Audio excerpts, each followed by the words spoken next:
Meeting. Today is March 10th, 2026. It is 10 a.m. And for invocation, I ask Representative Laura Harjo King.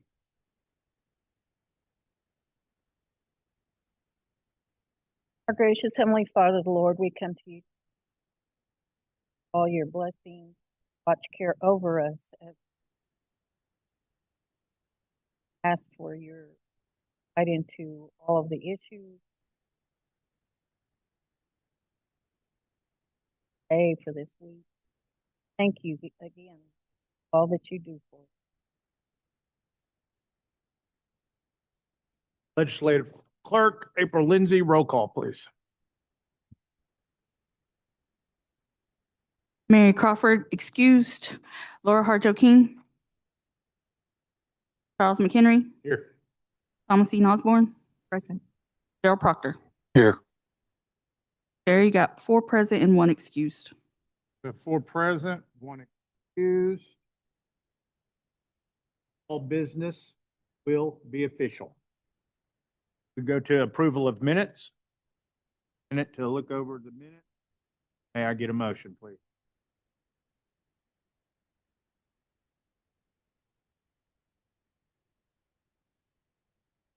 Chairman, I make a motion that we approve the minutes with any necessary changes. We have a motion made by Thomasine Osborne, Representative Osborne. Second by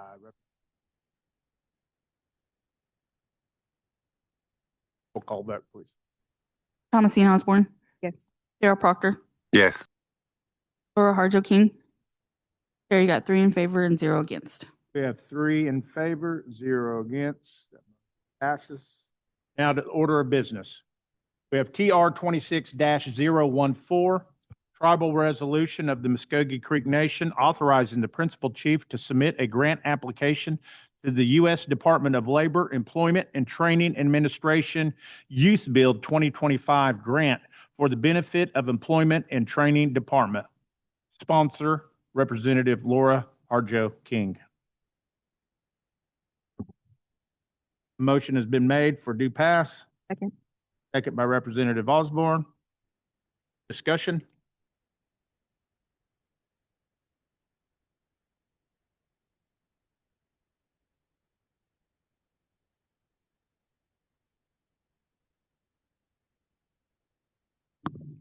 All right, good afternoon.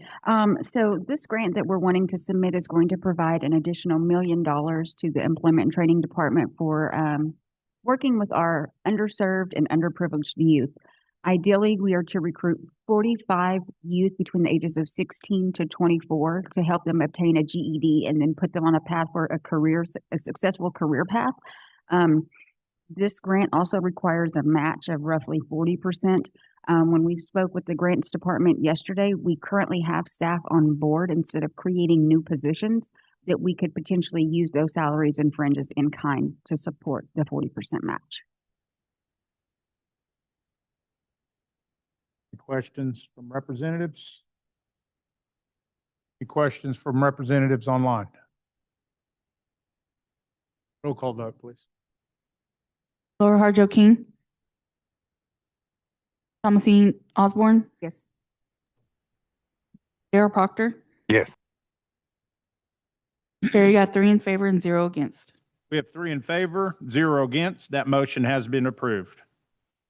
Go on to NCA 26-039, a law of the Muskogee Creek Nation authorizing the expenditure of grant funds awarded from the United States Department of Agriculture for the benefit of the Food Distribution Program. Sponsor, Representative Daryl Proctor.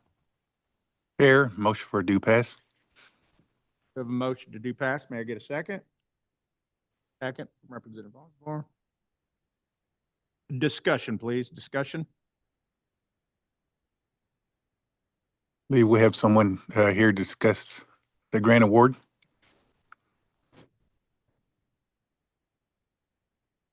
Morning.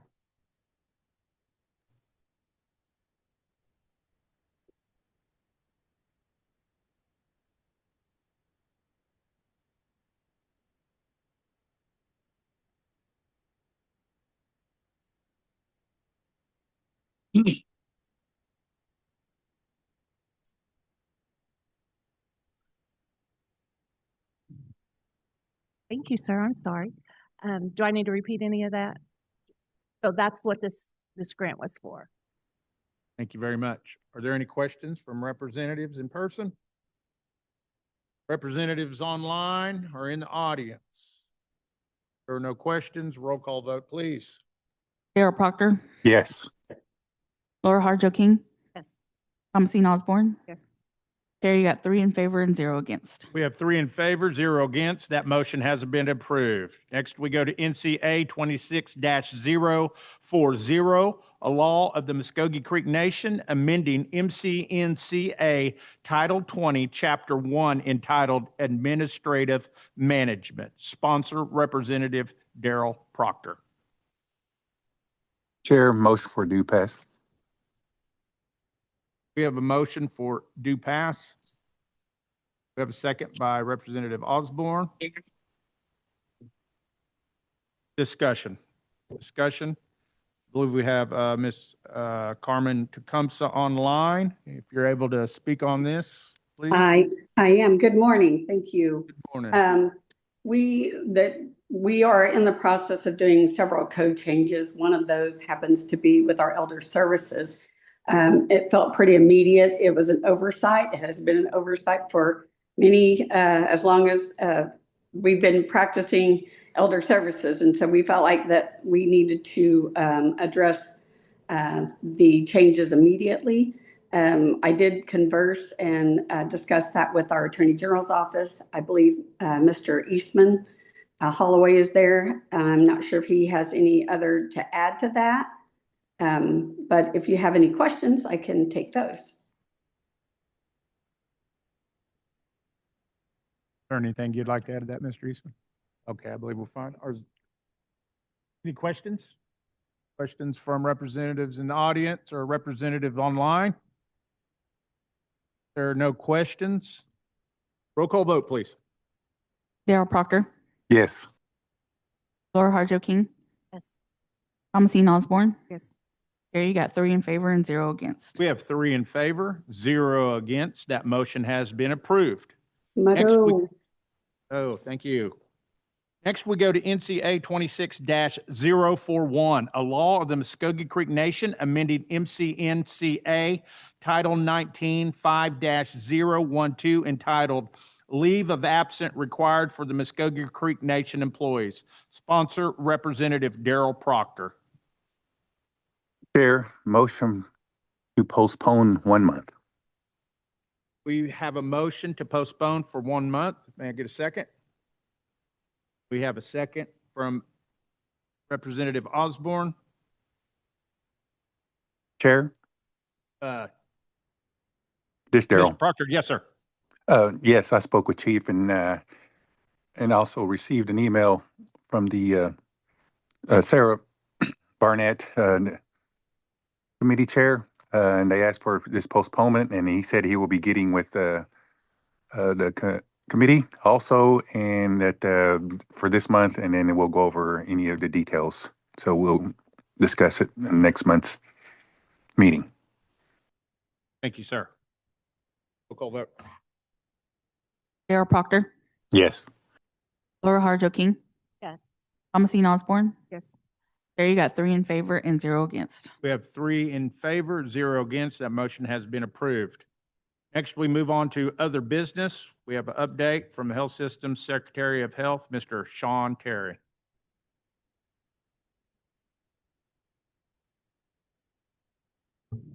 Thank you, Chairman. Good morning, committee.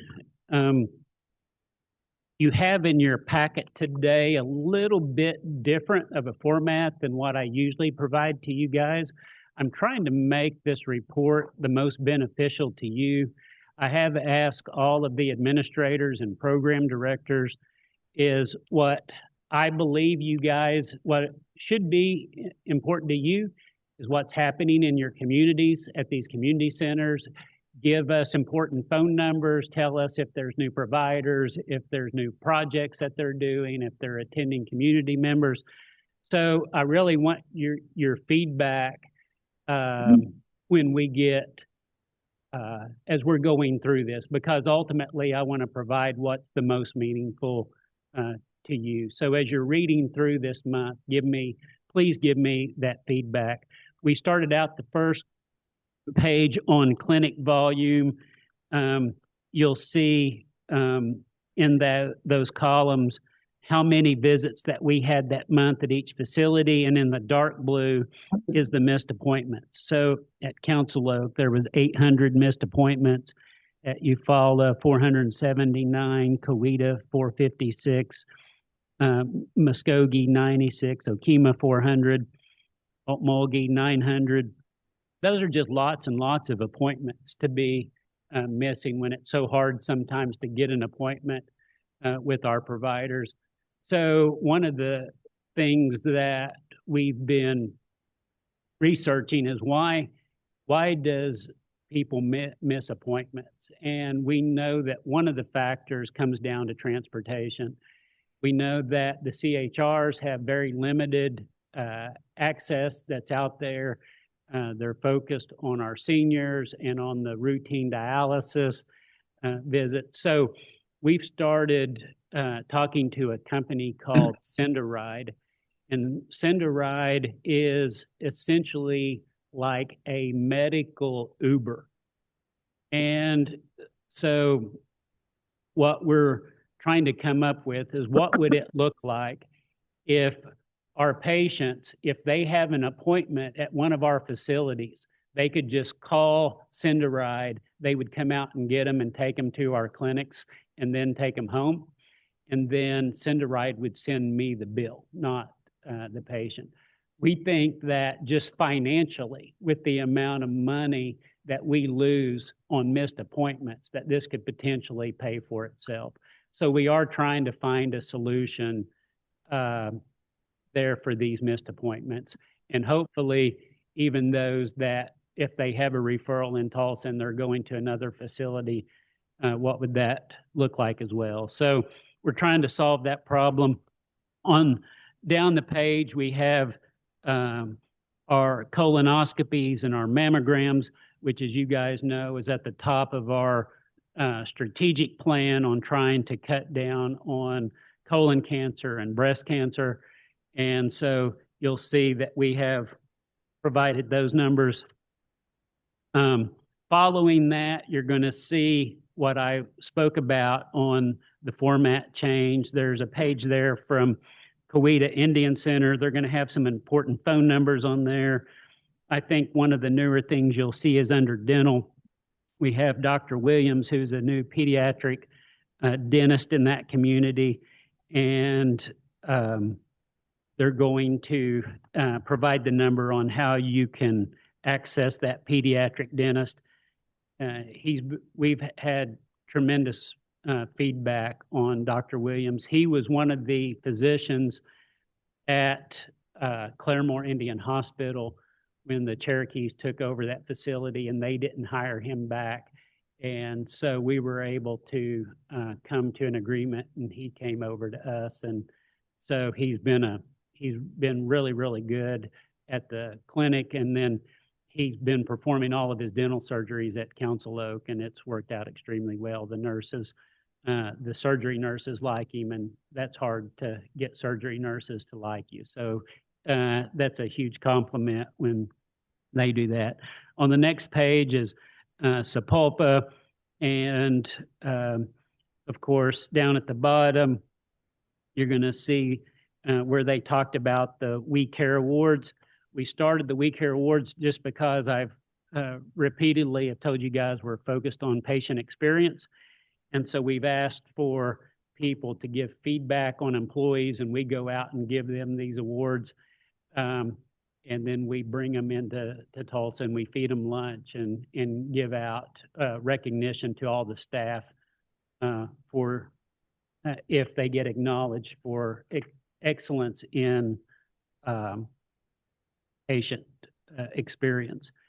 On the next page is Mulgee, a few updates. I've also asked them to include in these reports when they're going to attend the community meetings, so that way you guys know that we try to hit as many of these community meetings as we can to give updates to the communities. So that information should be in these reports.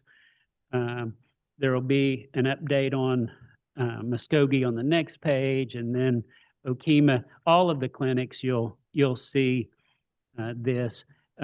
Immediately following that is the capital projects and the updates on each of the big projects that we've got going on. On the next page, we talk about the on-demand clinic. And in February, we saw 127 through our on-demand clinic, which is our telemedicine visit that you can go right there on my chart and schedule that with. So that seems to be going pretty well. Then an update on contract health. We had 14,000 referrals last month. That's just a lot of referrals.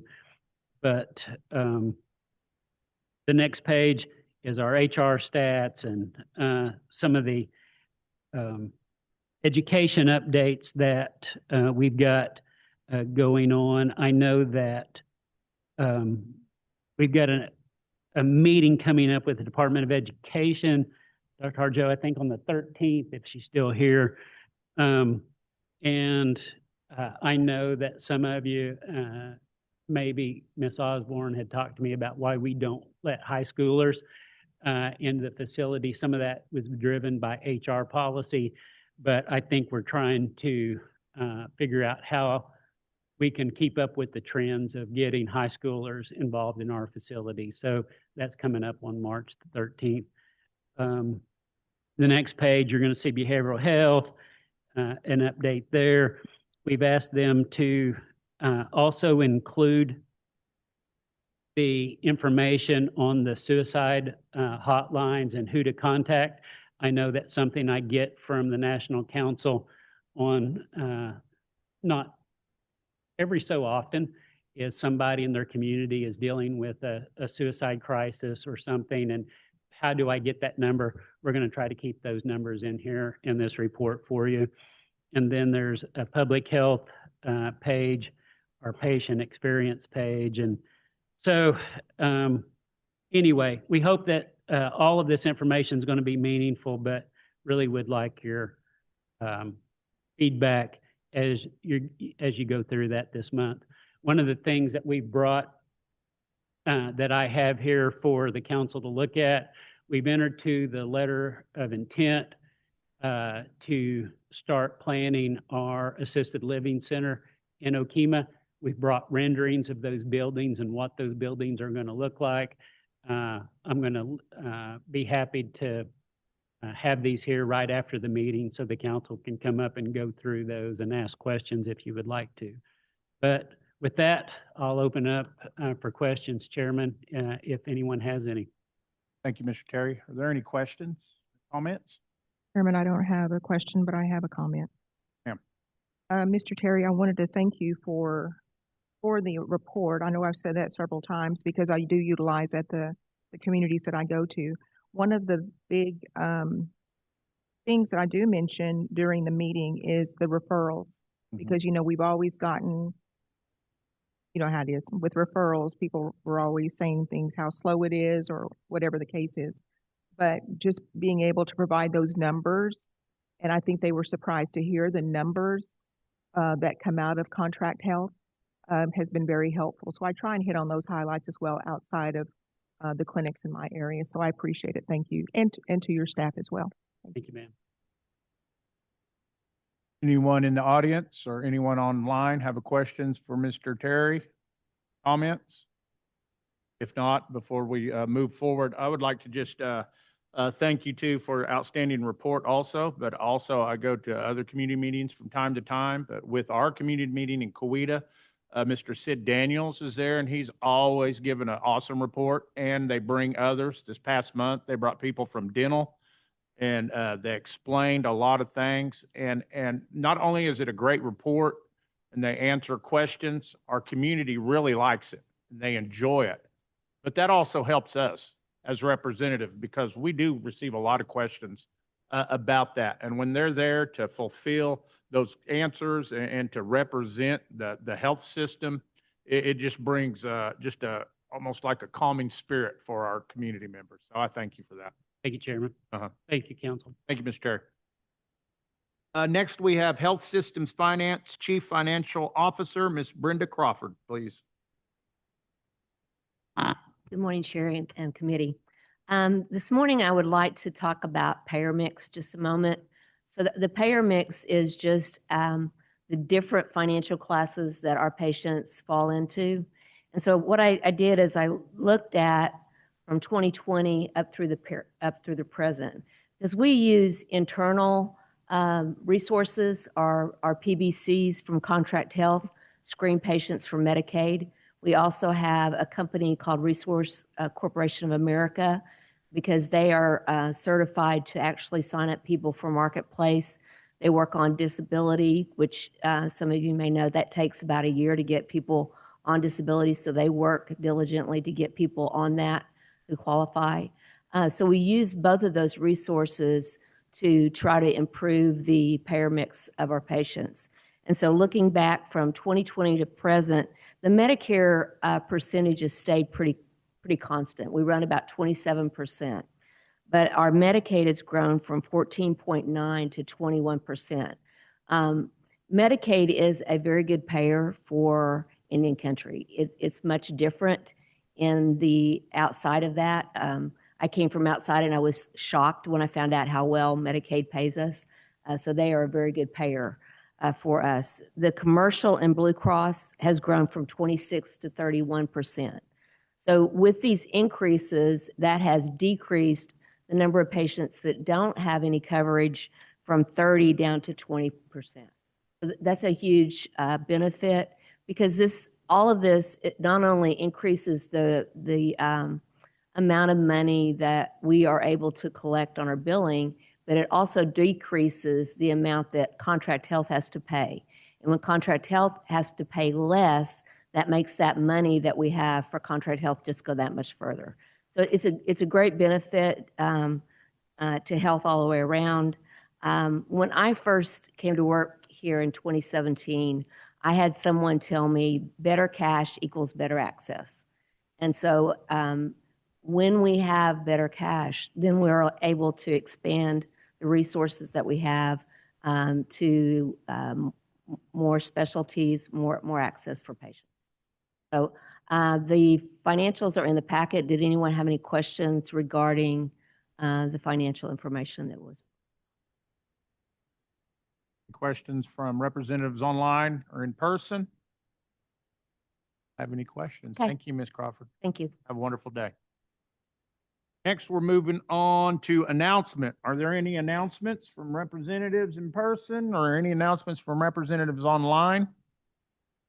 There are no announcements. We go to adjournment. We get a motion. Motion from Representative Laura King, Harjo King. Second by Representative Osborne. Roll call vote, please. Laura Harjo King. Thomasine Osborne. Sarah Proctor. Yes. Chair, you got 3 in favor and 0 against. 3 in favor, 0 against. That vote passes. Benediction, we ask Representative Osborne. Father, I just thank you for this day and this opportunity to come to discuss the business of the nation, Father. Just continue to bless our nation, Father, in a mighty way. I just lift our nation up to you at this time. For those who may be mourning or who may be ill, Father, a special blessing for them as well. Traveling grace as we return home. Thank you for all this in Jesus. And meeting adjourned at 10:24. Oh.